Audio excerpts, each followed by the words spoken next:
Hello बच्चों, ये concept of force जो है, फोर्स का जो इलेक्ट्रोस्टैटिक फोर्स का जो कॉन्सेप्ट था इलेक्ट्रिक चार्ज एंड फील्ड के चैप्टर में, उसके नेक्स्ट वीडियो में आपको मैं फोर्स से रिलेटेड एक इम्पॉर्टेंट क्वेश्चन बताऊंगा जो पेपर में काफ़ी आता है। ठीक है ना। प्रीवियस वीडियो में भी मैंने एक न्यूमेरिकल बताया था, इसी तरह से मैं इस वीडियो में भी आपको एक न्यूमेरिकल बताऊंगा जो पेपर में काफ़ी आता है। वो चाहे वो जेई मेंस हो, चाहे वो सीयूटी हो, चाहे वो क्लास 12th हो, चाहे नीट हो, कैसे भी हो, तो सब में इन सभी में ये क्वेश्चन आता है इस टाइप का। तो उसको सॉल्व कैसे करेंगे वो देखिए सबसे पहले क्या करना है कि जैसे एक क्वेश्चन ये दे रहा है फोर्स से रिलेटेड। ठीक है ना। ये इलेक्ट्रोस्टैटिक फोर्स की क्लास है। तो इस क्लास में आपको क्या बता रहा है को क्वेश्चन में, देखिए क्वेश्चन में अगर आप वैसे तो मैं क्वेश्चन रीड कर रहा हूँ और आपको समझा भी रहा हूँ कि क्वेश्चन क्या बोलेगा। अगर आपको क्वेश्चन चाहिए तो आप मुझे कमेंट कर सकते हैं, तो मैं आपको उसका पीडीएफ वो कर दूंगा, ऐसा मतलब अटैच कर दूंगा, तो आप वहाँ से डाउनलोड कर सकते हैं। ठीक है ना। तो अगर आप देखिए यहाँ पर आपसे बोल रहा है कि आपके पास एक ट्राइंगल है। ठीक है ना। ऐसा एक ट्राइंगल है, आप देख ही रहे होंगे। ये एक ट्राइंगल है और इस ट्राइंगल के जो 3 वर्टिसेस हैं, ए बी एंड सी। ठीक है ना। इन वर्टिसेस पर हमको क्या बता रहा है कि इनमें से ए बी सी, ये 3 वर्टिसेस हैं जिसमें से ए एंड बी पर 2 चार्जेस रखे गए हैं। ए पर जो चार्ज रखा गया है वो है आपके पास प्लस का 1.2 इंटू 10⁻⁻8 कूलम। ठीक है, ये चार्ज इस पर रखा गया है।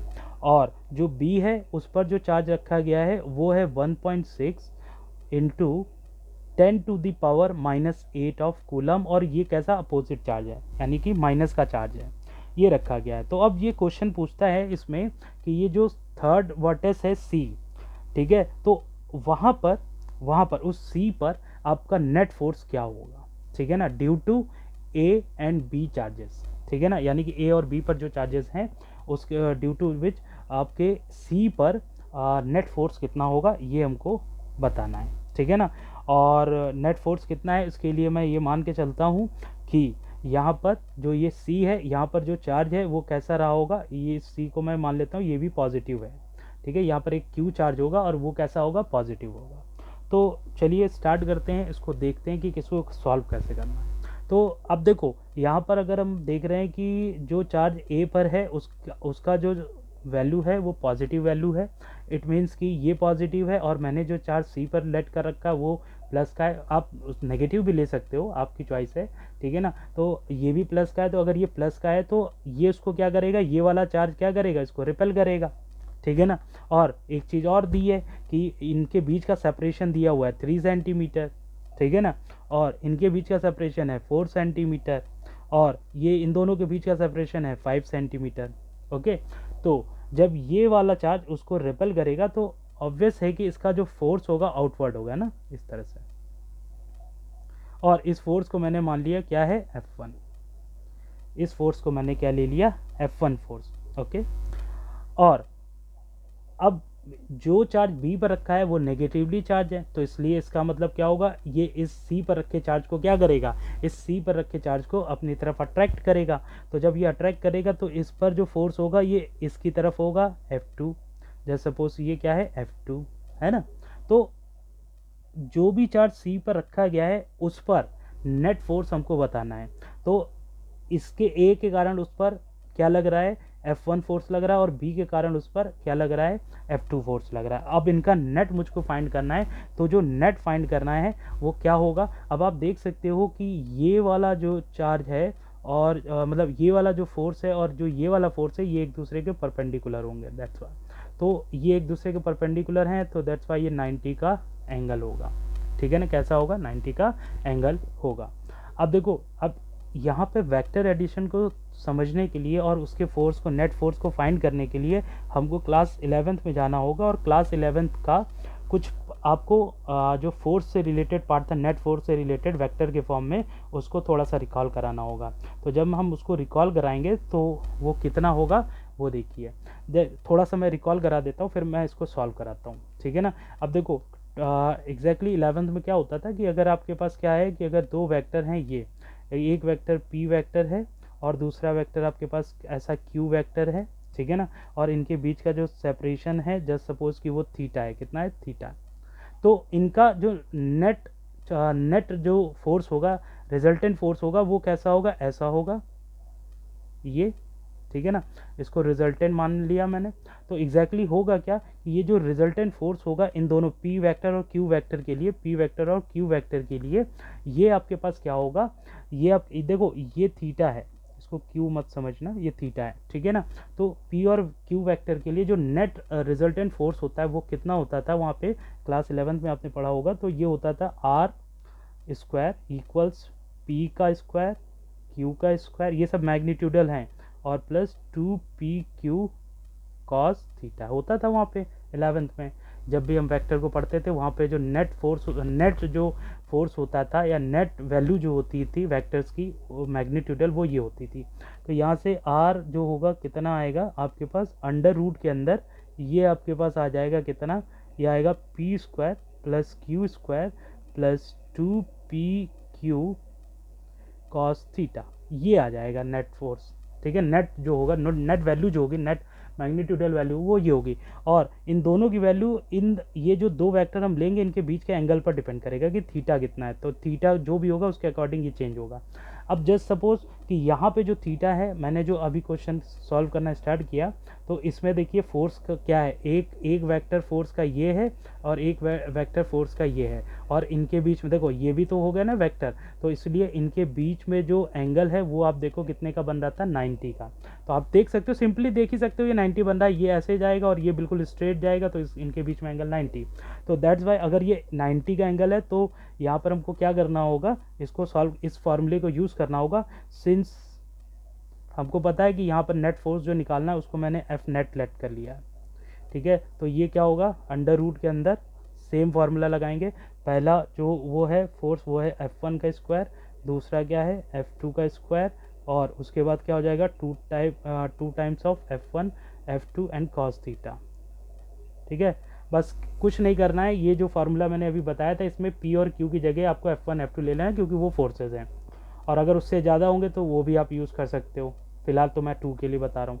आपके पास ये आ जाएगा। अब जब ये आ जाएगा तो उसके बाद मैंने बताया ना कि हियर थीटा क्या है 90, तो अगर ये 90 है तो कॉस 90 की वैल्यू कितनी होती है, कॉस 90 की वैल्यू होती है 0। ओके, तो इट मीन्स कि जो एफ नेट आपके पास आने वाला है वो कितना आ जाएगा, वो आ जाएगा अंडर रूट के अंदर F1 का स्क्वायर F2 का स्क्वायर, और आपको पता है कॉस 90 0 हो जाएगा, तो ये पोर्शन पूरा 0। तो दैट्स वाई ये कितना हो जाएगा, ये हो जाएगा F1 square plus F2 square, ठीक है। तो ये हो जाएगा। अब अगर ये हो जाएगा तो इसके बाद आपको क्या करना है, इनकी वैल्यूज़ निकालनी है F1 F2 के, और यहाँ पर रख देना है। तो देखो एंड वी नो दैट, ठीक है ना, क्या कि जो फोर्स होता है, जो अगर मैंने F1 फोर्स लिया है तो F1 फोर्स किसके बीच में है, ये वाला चार्ज जो था ये और इसके बीच में है, ये F1 है।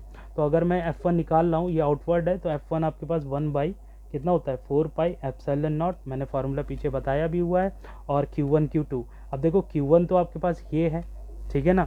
अब इस Q2 की भी वैल्यू आपको वो दे देगा, ठीक है ना। और मान लो कि इस Q2 की वैल्यू उसने जो दे रखा है वो कितना दे रखा है, मान लो इसकी वैल्यू Q2 की वैल्यू उसने दे रखा है 2 × 10⁻⁸ कूलम, गॉट इट। अगर ये दे रखा है तो अब जैसे ये वैल्यू रखोगे यहाँ पर Q1 Q2 की जगह, तो ये हो जाएगा 2 × 10⁻⁸, और ये हो जाएगा 1.2 × 10⁻⁸, और डिनोमिनेटर में देखो इनके बीच का सेपरेशन है 3, तो 3 सेंटीमीटर है, इसको मीटर में कन्वर्ट करना है क्योंकि MKS सिस्टम में रखना है सब कुछ। तो ये हो जाएगा 10 की पावर कितना माइनस, देखो सेंटीमीटर को मीटर में कन्वर्ट करोगे तो सीधे कुछ नहीं 10 की पावर -2 का मल्टीप्लाई कर दो, और क्योंकि ये सेपरेशन क्या होता है फोर्स में, ये होल स्क्वायर होता है, तो दैट्स वाई ये F1 जो आएगा यहाँ पर कितना आएगा, ये आ जाएगा, देखो 1/4 पाई एप्सिलॉन नॉट की वैल्यू मैंने प्रीवियस लेक्चर में बता रखा है, ये वैल्यू होती है 9 × 10 की पावर 9, ठीक है ना। तो ये आ जाएगा, और इनटू में ये 2 है और ये है 1.2, और 10 की पावर देखो 10 की पावर -8 है और 10 की पावर -8 और दोनों मल्टीप्लाई में है। तो जब मल्टीप्लाई में क्या होता है, अगर बेसेस सेम है तो पावर्स ऐड हो जाती हैं। तो यहाँ पे बेस 10 है तो पावर्स जो 8 है ये ऐड हो जाएंगी, तो 10 की पावर टोटल आ जाएगा -16, क्योंकि दोनों माइनस है, दैट्स वाई ये -16 हो जाएगा। ठीक है, और डिनोमिनेटर में अगर आप जाओगे तो देखो क्या आ रहा था भाई, 3 का स्क्वायर कितना हो जाएगा 9 और 10 की पावर -4, ये हो जाएगा 2 टू 4। ठीक है ना, तो इतना आ जाएगा। अब आपको बस क्या करना है, इसको सॉल्व करना है। ठीक है ना, जब आप इसको सॉल्व करोगे तो आपके पास देखो आउटपुट क्या आ रहा है कि आप देखो 9 से 9 ये कैंसिल हो रहा है और इन दोनों को मल्टीप्लाई कर रहे हो तो ये आ रहा है कितना 2.4। और अब आप यहाँ से एक चीज़ और देखो कि यहाँ पे देखो 10 की पावर 9 है, ये 16 है, तो इनके बेसिस सेम है तो ये ऐड हो जाएंगे, तो 9 - 16 और प्लस का 9 और डिनोमिनेटर में देखो 10 की पावर -4 है। ठीक है ना, इतना। अब आप क्या करोगे कि जो डिनोमिनेटर में वैल्यू 10 की पावर -4 है इसको भी आप ऊपर लिख सकते हो। तो आपको कैसे लिखना है, ठीक है, आपको कैसे लिखना है कि 2.4 इंटू 10 की पावर कितना हो जाएगा, 16 में से 9 माइनस हो जाएगा तो आपके पास कितना आ जाएगा 7 माइनस का 7। ठीक है ना, तो माइनस का 7 और ये देखो नीचे 10 की पावर -4 है तो ऊपर जाके 10 की पावर +4 हो जाएगा, और अगर नीचे प्लस होता है तो ऊपर जाके माइनस हो जाता है। ये चीज़ आपको याद रखना है। तो ये ऊपर जाके क्या हो जाएगा कि 10 बेस सेम हो जाएगा तो ये क्या हो जाएगा +4 और डिनोमिनेटर में कुछ बचेगा नहीं। अब आपके पास f1 की जो वैल्यू है ओवरऑल कितनी आ रही, देखो ये आ रही है 2.4 और 10 की पावर कितना आ रहा है -3, है ना, 10 की पावर -3, तो f1 आपके पास ये आ गया। ठीक है, अब आपको क्या करना है,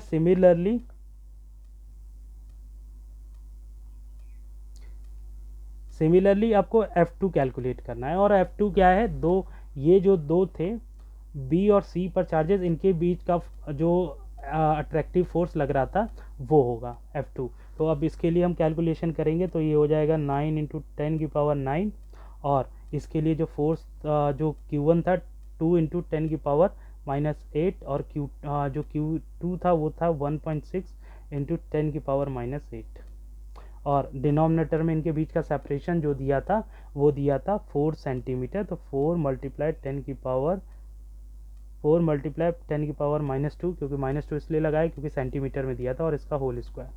फाइनली आपके पास F2, ठीक है ना, F2 कितना आ रहा है, ये आ रहा है 9 और ये दोनों मल्टीप्लाई होंगे तो हो जाएगा 3.2।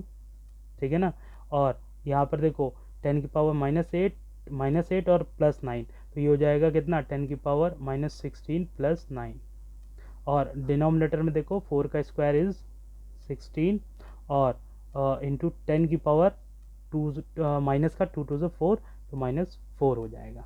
ठीक है ना, ये हो जाएगा। अब आप अगर इसको ध्यान से देखो तो आप देखो डेसिमल यहाँ से शिफ्ट कर दोगे, तो डेसिमल शिफ्ट करोगे तो 1 0 यहाँ पर बढ़ जाता है नीचे, ऊपर से डेसिमल शिफ्ट करोगे तो नीचे बढ़ेगा, नीचे से करोगे तो ऊपर बढ़ेगा। ठीक है ना, और जितना राइट साइड में ले जाएंगे उतना ही नीचे 0 बढ़ता है 1 के साथ। अभी यहाँ पर राइट साइड में डेसिमल एक ही डिजिट है तो इसीलिए एक ही 0 बढ़ा है। अब मान लो कि डेसिमल के बाद 2-3 डिजिट होते हैं तो उतना ही 0 यहाँ पर 1 के साथ बढ़ जाता है। ठीक है ना, तो अगर आप देखो 16 से इसको कट करोगे तो ये कितना आ जाएगा 2 टाइम में। ठीक है ना, तो आपके पास जो F2 आएगा वो आएगा कितना 9 2 18 और 10 की पावर ये कितना -7, 16 - 9 -7 और 4 में से ये आपके पास आ जाएगा कितना 10 की पावर -3। अब आपको मैंने बताया था कि 10 की पावर -3 ऊपर जाएगा तो ये आपके पास कितना आ जाएगा 18 × 10 की पावर -7 + 3 आ जाएगा। तो इसका मतलब ये कि F2 जो आ रहा है वो आपके पास कितना आ जाएगा, F2 जो आ रहा है आपके पास आ जाएगा 18 और 10 की पावर -4। ठीक है ना, अब आप एक चीज़ देखो, ऊपर जो आ रहा है वो -3 आ रहा है और नीचे जो आ रहा है -4 आ रहा है। तो आप एक काम करो कि इसमें से एक कम करोगे तो यहाँ डेसिमल लग जाएगा एक डिजिट के बाद। तो यहाँ पर F2 जो हो जाएगा ये हो जाएगा हमारे पास कितना 1.8 और एक पावर 10 की कम हो जाएगी और ये हो जाएगा -3 और ये यहाँ से हो जाएगा कितना 2। ठीक है ना, इक्वेशन क्या हो जाएगा 2। अब जैसे इक्वेशन 2 आया तो हमारा जो मेन फंक्शन आया था, मतलब एफ नेट जो आया था, मेन जो इक्वेशन आई थी वो थी ये वाली, है ना। तो एफ नेट आ रहा था √f1² प्लस f2²। तो इसको मैंने मेन इक्वेशन कैपिटल आई मान लिया है। तो इस आई में अगर हम ये दोनों f1 f2 की वैल्यू पुट करें तो क्या आएगा, फ्रॉम इक्वेशन 1 एंड 2। ठीक है, मुझे ये ज़्यादा लिखने की ज़रूरत नहीं, लिखना आप जानते ही हैं, मुझे बस आपको समझाना है कि किस तरह से इसको सॉल्व करना है। तो जो एफ नेट होगा वो कितना हो जाएगा, ये हो जाएगा अंडर रूट के अंदर f1² प्लस f2², ये हो जाएगा। और देखो f1 की वैल्यू हमारी कितनी आई थी f1 की वैल्यू हमने अभी जस्ट सॉल्व किया तो ये आया था 2.4 10⁻³ इसका स्क्वायर, ठीक है ना। और प्लस ये जो है नीचे जो है f2 की वैल्यू आई है कितनी 1.8 इंटू 10⁻³ और इसका भी स्क्वायर, ठीक है। तो एफ नेट आपके पास जो आएगा वो कितना आ जाएगा, देखो अब आप यहाँ से देखो कि ये हो जाएगा 2.4 का स्क्वायर, तो 2.4 का स्क्वायर और इंटू में 10 की पावर कितना हो जाएगा 3 2 6, सिमिलरली 1.8 का स्क्वायर, ठीक है ना, और इंटू में क्या हो जाएगा 10⁻⁻6। अब आप ध्यान से देखो दोनों से 10⁻⁻6 कॉमन। अब देखो जब दोनों से 10⁻⁻6 कॉमन लोगे तो ये अंडर रूट के बाहर आधा आ जाएगा, मतलब हाफ, तो ये 10⁻³ बाहर आ जाएगा। अब आपको पता है कि 2.4 का स्क्वायर क्या होगा, ये आपको खुद से करना है, और 1.8 का स्क्वायर क्या होगा ये भी आपको खुद से सॉल्व करना है, और इसका आंसर आपको मुझे देना होगा, ठीक है ना, कि आप सॉल्व करिए और मुझे कमेंट बॉक्स में इसका आंसर बताइए, तो मैं फाइनल आपको इसका आंसर रिवील करूँगा। तो जो भी आएगा आपके पास वो आपके पास क्या हो जाएगा, वो फाइनल आंसर होगा, और वो जो होगा वो न्यूटन में आएगा। ओके, तो ये आपको सॉल्व करना है। तो इस तरह से वेक्टर वाले जो क्वेश्चंस होते हैं, शेप रिलेटेड जो क्वेश्चंस होते हैं फोर्सेस के, आपको ऐसे सॉल्व करना है, ठीक है। और कमेंट में इसका आंसर बताइए, मैं आपके आंसर को वेरी करूँगा। Okay, thank you.